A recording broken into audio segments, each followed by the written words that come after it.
किसान भाइयों, सोयाबीन की फूल की अवस्था सबसे ज़रूरी अवस्था होती है। इस समय पर कुछ बातों का ध्यान रखने से ही सोयाबीन के उत्पादन को बढ़ाया जा सकता है। नमस्कार किसान भाइयों, मैं हूं दशरथ धाकड़। आप सभी का स्वागत है एक और नई वीडियो में।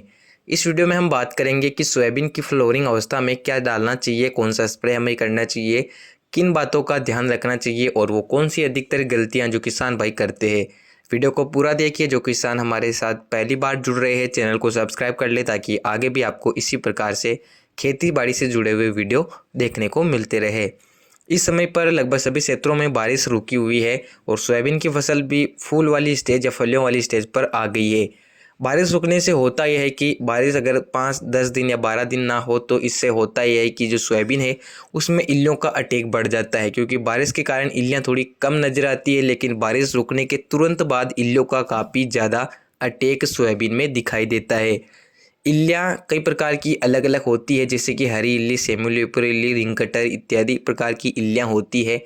किसान भाइयों को खेत में निरीक्षण समय समय पर करना होता है कि अगर सोयाबीन में इल्लियाँ लग रही है तो आपको तुरंत कीटनाशक का प्रयोग करना चाहिए।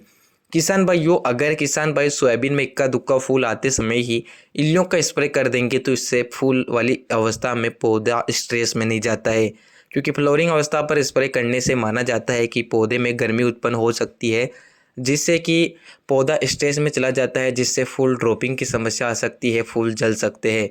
फूल वाली अवस्था में अगर आप स्प्रे कर रहे हैं तो खरपतवार नाशक, टॉनिक या फंगीसाइड का स्प्रे ना करें। अगर आपकी फसल में इल्लियों का काफ़ी ज़्यादा अटैक हो चुका है तो उस कंडीशन में आप स्प्रे कर सकते हैं, लेकिन स्प्रे फूल से पहले ही आप कर देंगे तो फूल वाली अवस्था में इल्लियों का अटैक नहीं होगा।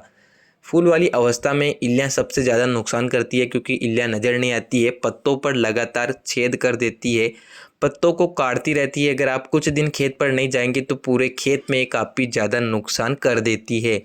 फूल वाली अवस्था में मुख्य रूप से इल्लियों को कंट्रोल करना ज़रूरी होता है।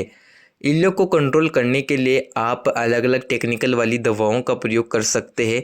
आपके खेत में अगर हेवी दवाइयों का प्रयोग आप करते हैं तो ज़्यादा इल्लियों का अटैक होना चाहिए। अगर हल्की फुल्की इल्लियाँ लग रही है, हरी इल्ली, तो आप इमामेक्टिन बेंजोएट का प्रयोग कर सकते हैं। अगर आप ज़्यादा इल्लियों का अटैक है और छोटे छोटे रस कीट या सफ़ेद मक्खी नज़र आ रही है तो बायर कंपनी की सोलोमोन का प्रयोग कर सकते हैं, सिजेंटा की अलिका का प्रयोग कर सकते हैं, एम्प्लिको का प्रयोग कर सकते हैं, कोराजन जैसी दवाओं का प्रयोग भी कर सकते हैं।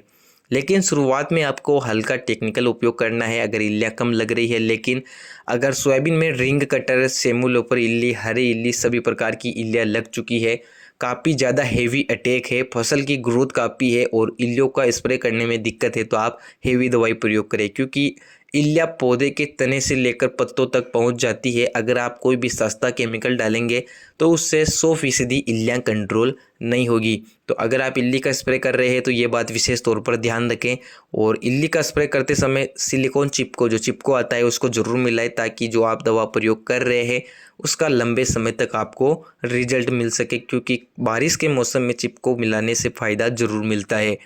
अगर आप फूल वाली अवस्था से पहले स्प्रे करेंगे तो फूल वाली अवस्था में पौधा एकदम स्वस्थ रहेगा। फूल आने के बाद स्प्रे ना करें, लेकिन अगर इल्लियाँ हद से ज़्यादा लग रही है तो इसी कंडीशन में आपके पास स्प्रे करने के अलावा कोई भी तरीका नहीं बचता है, तो आप उस हिसाब से सोयाबीन की फ्लोरिंग अवस्था में देख रेख कर सकते हैं। अगर आप कीटनाशक का स्प्रे कर रहे हैं फ्लोरिंग अवस्था में तो फफूंदी नाशक और टॉनिक या खरपतवार नाशक भूल कर भी आपस में ना मिलाएं और इनका सिंगल स्प्रे भी ना करें। तो आप फूल वाली अवस्था में किस प्रकार से सोयाबीन की देखरेख करते हैं, कमेंट बॉक्स में कमेंट अवश्य करें। इस वीडियो को इतना ही, मिलते हैं नई वीडियो में। धन्यवाद।